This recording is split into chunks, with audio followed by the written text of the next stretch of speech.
না স্থির চাপে সম্পাদিত কাজ। স্থির চাপে সম্পাদিত কাজ, চাপকে স্থির রাখা হচ্ছে। সিলিন্ডার নিলাম, এটা সিলিন্ডার, বুঝছো?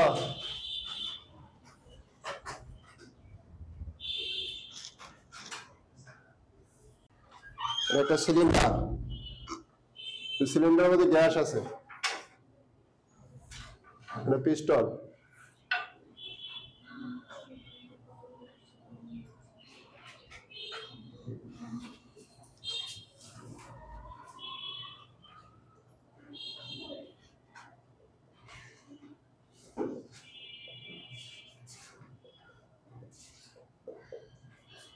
পিস্টনে সিলিন্ডারের মধ্যে পিস্টন আছে, পিস্টন ওঠানামা করে। কি করে?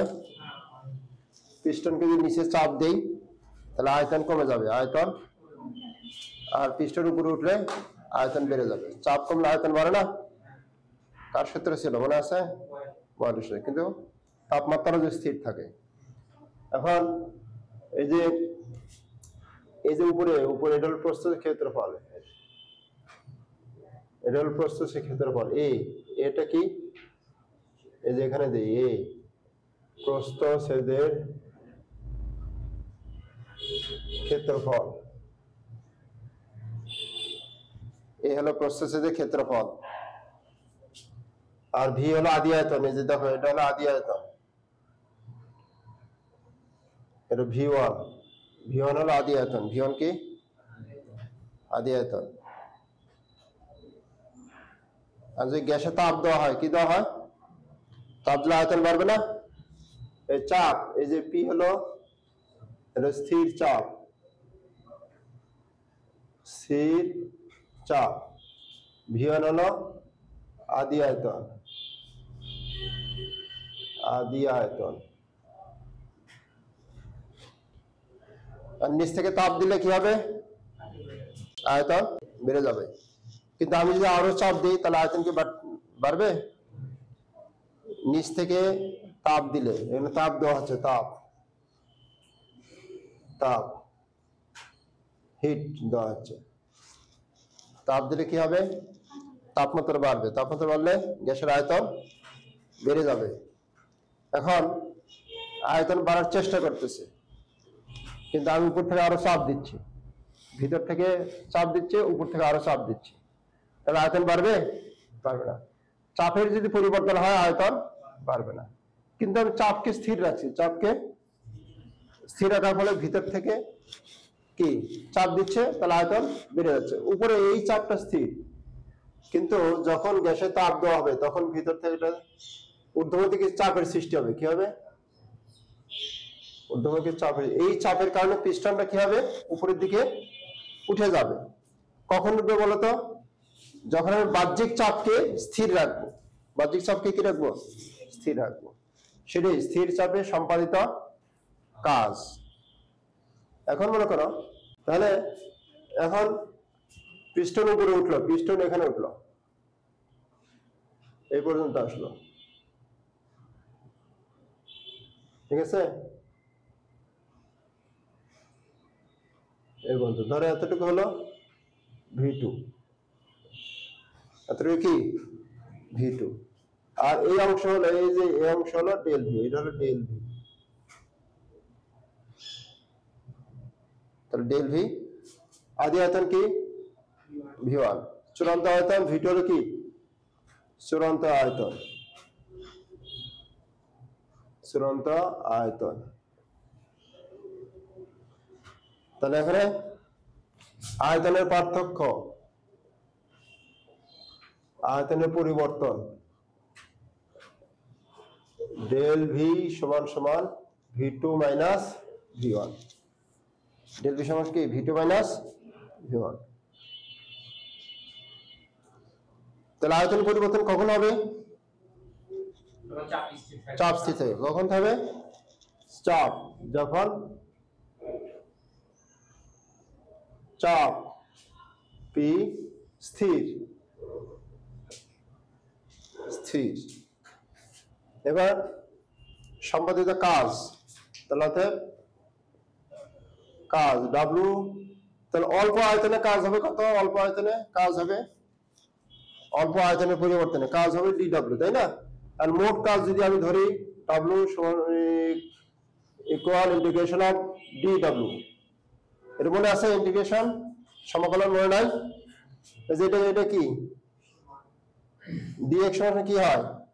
এটা সমান কি হয় সরাসরি বলো, এক্স হয় না? শুধু ডিএক্স দিলে কত হবে? এই তাহলে এটা কত হবে কত দেখি? x টু দি 6 dx কত হবে? তাহলে এখানে মনে মনে 1 ধরা যায় না? যায়, এর মনে 1 ধরা যায় 1। তো 1 মানে কি? হ্যাঁ, কে y টু দি 0 মানে 1 হয় না? y টু দি 0 হলো, কিন্তু y কেন দেব? এখানে x আছে, x এর সাপেক্ষে, এজন্য x টু দি 0 dx। এখন কি হবে সূত্র অনুযায়ী? x টু দি 0 প্লাস 1 নিচে 0 প্লাস, তো কত হয়? x টু 1 নিচে 1 কি x হয় না? তাহলে এটা যদি তাই হয় তাহলে এখানে 1 বাদ দেই, তাহলে ডাইরেক্ট এই যে আচ্ছা। তো dw মানে কি? dw মানে এই w মানে কি? w সমান fs না, পড়ছো না? fs, তাহলে এখানে dw সমান যে বল f, তো dw আছে তাহলে f ds কি দিতে হবে? তো মোট কাজ সমান সমান এই যে এগুলো যোগ করে, ক্ষুদ্র ক্ষুদ্র যোগ করে dw সবগুলো যোগ করার সিস্টেম কি? গাণিতিক ভাষায় ক্যালকুলাসের যোগ করার সিস্টেম হলো ইন্টিগ্রেশন পদ্ধতি। তাহলে এটা হলো না, আর w সমান fs না, তো এখানে যদি d লাগাই, তাহলে এখানে d দিতে হবে, বুঝছো? এজন্য dw সমান f ds। আচ্ছা, f মানে কি জানো তো? f সমান এখানে m দিলে কি হবে? এখানে ভর আছে নাকি? এখানে চাপ আছে, কি আছে? চাপ কাকে বলে?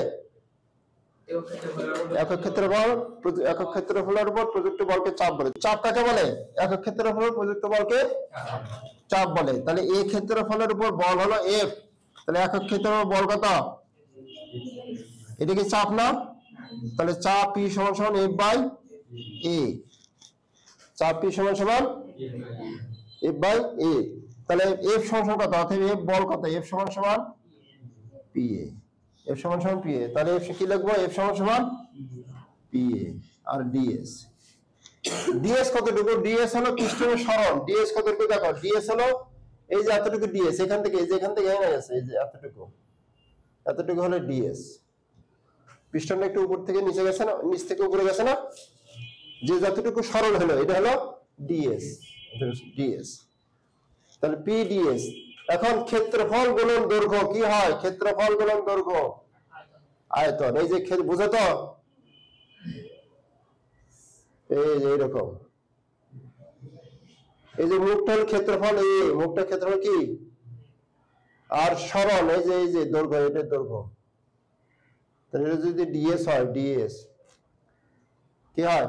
আচ্ছা, শুধু h যদি দেই কি হয়? তাহলে ক্ষেত্রফল গুণন দৈর্ঘ্য আয়তন হয় না? v সমান as, তাই না? আচ্ছা, এখন যদি এখানে dv দেই তাহলে এখানে ds, এরকম। তাহলে ক্ষেত্রফল গুণন দৈর্ঘ্য কারণ কি হয়? কি হবে? Integration of p dv। এটাই সূত্র, কাজের সূত্র w সমান ইন্টিগ্রেশন অফ p dv। আচ্ছা, তাহলে w সমান p dv।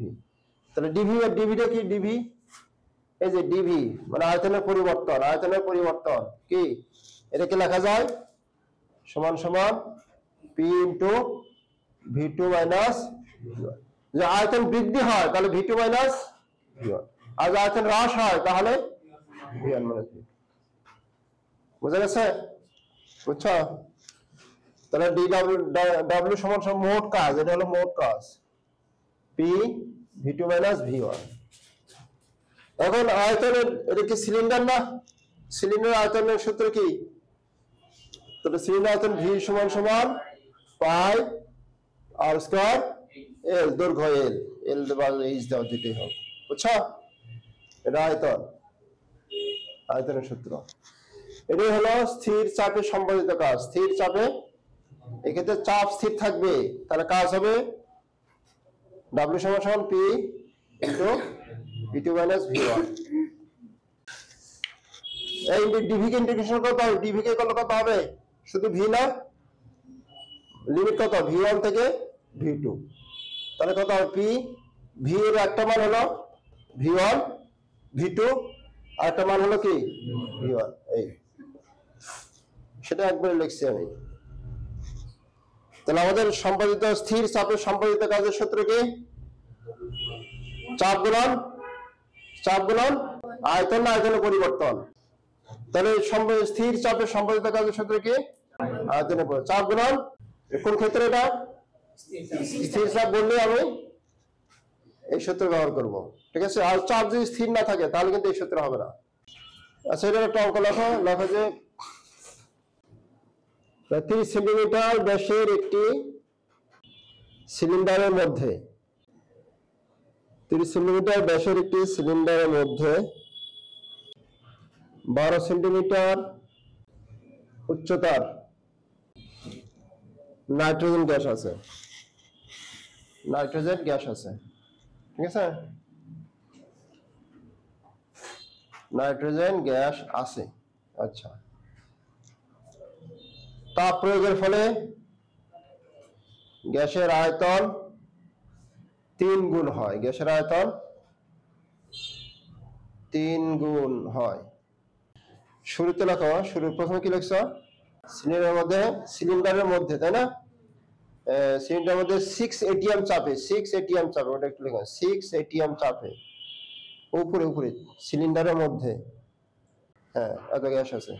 তাহলে করো দেখি, এটা সম্পাদিত কাজ কত? কাজের সূত্র কি? করে নাও, তারপরে চূড়ান্ত আয়তন করে নাও, তারপরে চাপ দেওয়া আছে। চাপকে কিসে নিতে হবে? প্যাসকেলে নিতে হবে। P V2 মাইনাস V1 না? তাহলে V2 কত? কয় গুণ হয়েছে? কয় গুণ? এখানে V1 সমান পাই r স্কয়ার n, পাই 3.1416। আর এর মান কত? 0.15 15 সেন্টিমিটার গুণন l কত? l কত? l 0.12। এত আয়তন বের হলো। এই V2 কত? V2 3V1 না? 3 গুণ হলো। তাহলে এখানে V2 হলো 3V1 মাইনাস V1, তো কত? 2PV1, তাই না? সহজ, এভাবে করে নিতে হয়। তাহলে P এর মান কত? P কত? P 6 atm। 6 atm মানে কি? 6 এর সাথে কত গুণ দেব? 1.01 into 10 to the power 5 এত প্যাসকেল প্লাস। তাহলে মান বসাও, 2 গুণন P এর মান কত?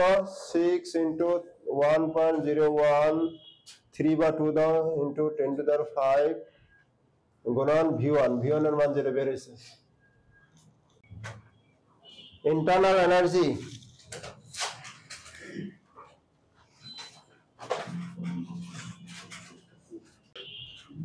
এনার্জি অন্তঃস্থ শক্তি।